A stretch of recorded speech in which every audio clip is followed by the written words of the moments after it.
Salute BookTube, welcome to my channel. Thank you for being here.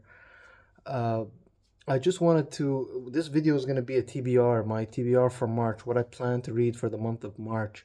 But before I start that, I just wanted to preface this video by what I forgot to do in my last video, which was thank all of you.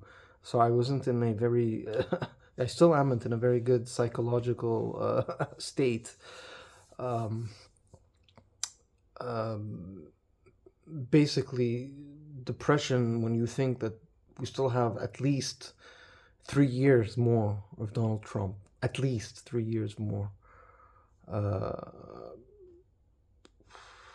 let's say it's just a depressing thought. But anyway, what I wanted to do was thank you for all the messages I received asking about my safety, telling me that you guys are in my thoughts. I received emails. I received a lot of just positive uh, messages from all of you, and I really wanted to thank you. It really means a lot. It really lifts the spirits, because I think it's just, I don't know if anybody's been in a situation like this, but it's weird. It creates like depression. You start to think like, why do we, if you can just drop missiles from the sky and obliterate cities, why do we build stuff? Why? It's depressing. It's like nihilistic. Is that the word? Anyway, I don't want to bore you. I don't want to turn this into a therapy session. But thank you, really, from the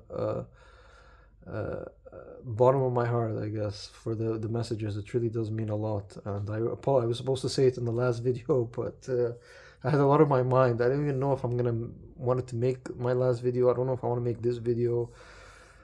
I think after this, I might take a bit of a break from making videos. It just doesn't feel right to make videos while all this is going on, and nobody knows what's going on because there's insane people running the most powerful country in the world, and then we have 3 more years at least of Trump, and Netanyahu.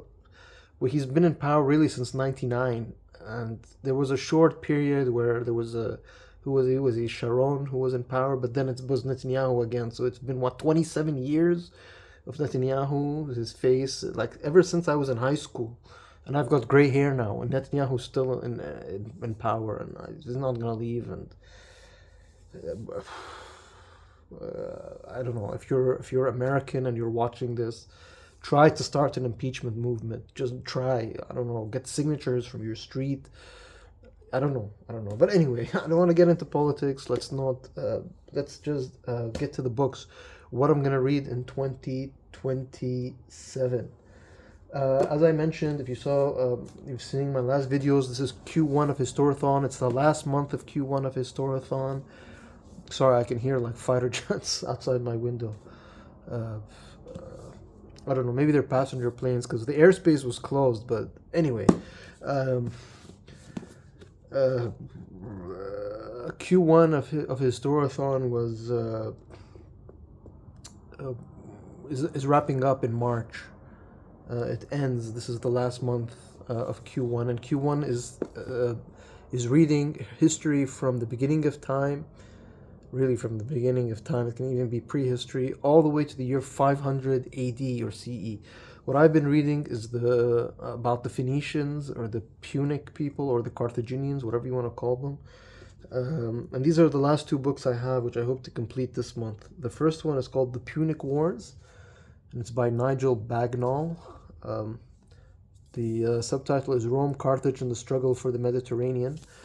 I think this is an older book. Copyright 1990. Yeah, I guess. And then it's not in the best font in the world, but I'll give it a read. Now I've read so many books in the last couple of months on the Punic Wars and on Carthage, so I feel like nothing should be a surprise for me here. But again, this is an older book. It'll be good to get a different view, I guess, an older view of the Punic Wars, the wars between Rome and Carthage. And then I have this. It's by Ernell Bradford, and it's Hannibal. Ernell is that a guy's name or a girl's name? I don't know. Hannibal. This is from 1981, first published by Wordsworth, British author, but yeah, I guess a biography, not a very big one, of Hannibal. Don't know how famous this is. Doesn't look very famous, but do they tell us about the author?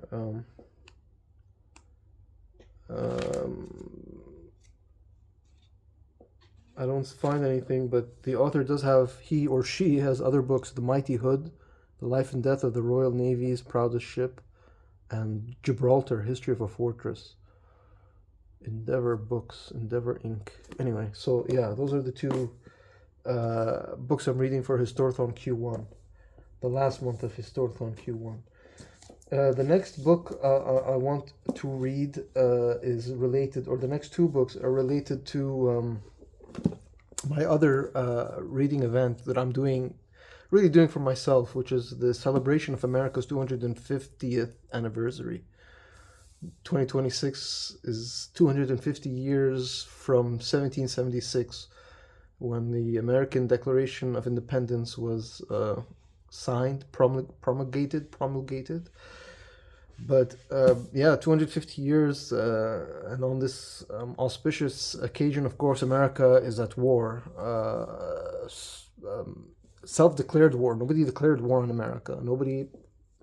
The last time America was attacked, it was by non-state terrorist actors who were supported by America throughout the 1980s and 90s, and who America had forgotten about, and then who came and attacked them. But nobody's declared war in America since 1941. But anyway, America finds itself at war in the Middle East because they're run by sociopaths, a generation of sociopaths. This is by Bruce Cannon Gibney. How the Baby Boomers Betrayed America. Sorry, there was a price tag I had to remove, but you can. Basically, this author, I mean, I could read the cover, but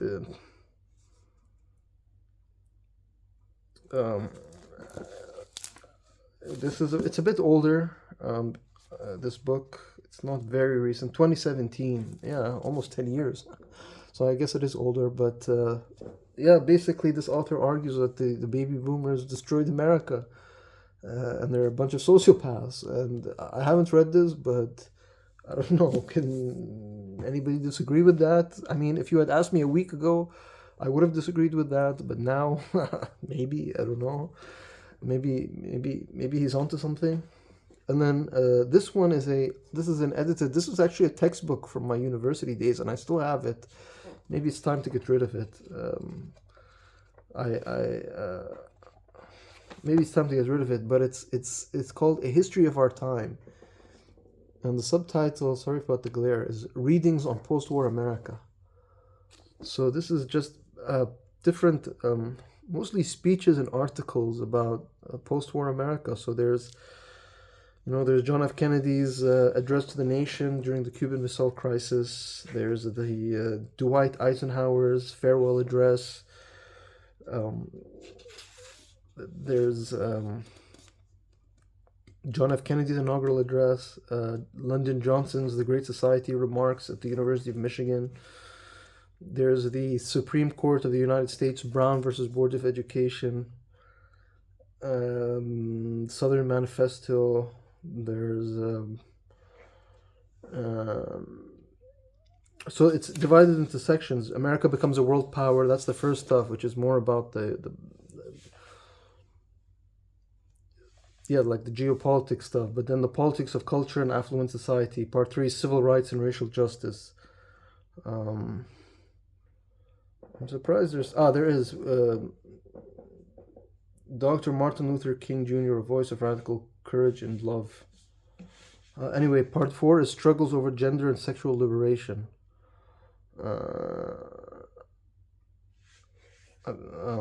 Part 5 is the Vietnam War. Part 6 is confrontations and new limits.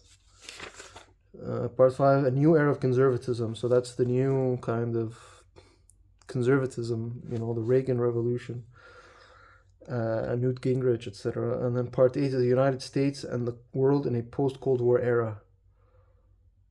Yeah, and this kind of ends really, with 9/11. So from World War II to 9/11, just different facets of American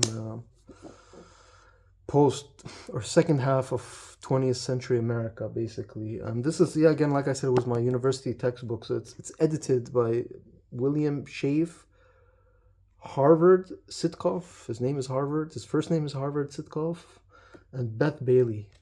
Did Harvard Sitkoff go to Harvard? University of New Hampshire. Okay, maybe not. Okay. But just discusses America in the second half of the 20th century.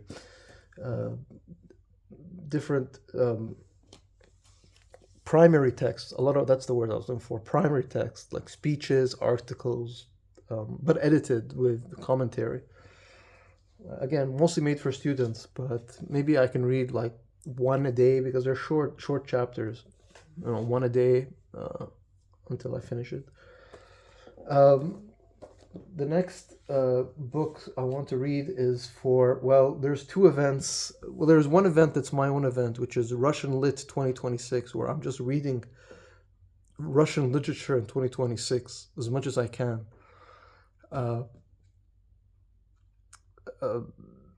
That event plus March is the month of March of the Mammoths, another booktube event, March of the Mammoths, where you're encouraged to read a mammoth book. So what's a mammoth book? A mammoth book qualifies as anything that's 800 and above pages. So I was thinking to myself, how can because I like to combine, how can I combine my Russian reading project with March of the Mammoths? So I was thinking about it, and then it hit me, and I think it's time. It's finally time in my life that I tackle this. So cue the Jaws music. Dun, dun, dun, dun, dun, dun, dun. This is Leo Tolstoy, War and Peace. Now this is one edition. This is a Penguin Popular Classics edition. And then I have another one, which is a Wordsworth Classics, War and Peace, Leo Tolstoy. I don't know about the cover, but this one, if we're talking about this is very small, and the text is tiny. This one, the text is tiny, but it's at least a bit better to hold. Like it feels better in the hand, because this is I don't know. This is again. It's just I don't know. It's hard to hold this. It's not ergonomically comfortable. But this one, the Penguin Popular Classics of War and Peace, I looked everywhere. The translator is not mentioned, so I don't know who translated this from the Russian. I really don't know. But here, this one is, it says, translated by Louise and Aylmer Maude. Louise and Aylmer Maude are the translators, so I don't know how good they are. I've read Tolstoy's much shorter novella, which is called The Death of Ivan Ilyich. That was translated by Andrew Briggs, and that was really excellent. And then I read, I forgot to mention this in my wrap-up, but I forgot to mention who the translator here is. This is The Master and Margarita by Mikhail Bulgakov. And this was translated by Richard Peviar and Larissa Volkonsky. And this was really good too. It was a good translation. I enjoyed it. I don't know, these are other I don't know who this translator is. Isn't mentioned, which is strange. There's just no mention. I looked and looked. Maybe I'm looking in the wrong place. But then there's this one again, Louise and Aylmer Maude. So hopefully at least I'm seeing a lot of French here, so that's not a good sign. But I think what I'm gonna do is I'm gonna read maybe the first 2, 3, 4, 5 chapters. This probably has like 400 chapters, but I'll read the beginning of both, and then see which one I prefer, and then just continue. Put the one that I don't like to the side, and then read the one that I do like. So yeah, I think that's what I'm gonna do. And yeah, maybe I do need one big epic novel just to get my mind out of reality a little bit, because the situation again is very depressing, and people in charge of very powerful nations are not competent. I'm trying to be diplomatic, but anyway, that's not to say that the other side is not competent. Does not mean to say that my country hasn't been competent either. It's just a lot of dumb people controlling our lives, really, and we let them do this to us. But anyway, I don't want to get involved. I want to wrap this up. I want to thank all of you for the emails, for the comments, all the kind comments, all the kind emails.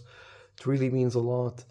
I don't know how much I'm going to post in March. I'll try, I'll see, but I will be watching BookTube. I will be commenting on other BookTubers.